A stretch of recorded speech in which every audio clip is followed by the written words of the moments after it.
Hello दोस्तों।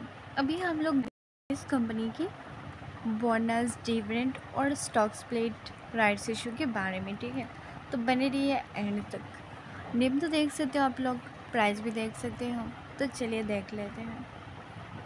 तो सबसे पहले राइट्स इशू के बारे में कहा जाए तो देख सकते हो राइट्स इशू नहीं है, स्टॉक स्प्लिट नहीं है, राइट्स इशू भी नहीं है। और इसका बोनस के बारे में कहा जाए तो देख सकते हो दोस्तों, ये जो कंपनी है बोनस भी नहीं देता है, ठीक है। और डिविडेंड के बारे में कहा जाए तो देख सकते हो सिर्फ डिविडेंड देता है, वो भी देख सकते हो इस साल में इस कंपनी ने 40.5 दिया है, ठीक है।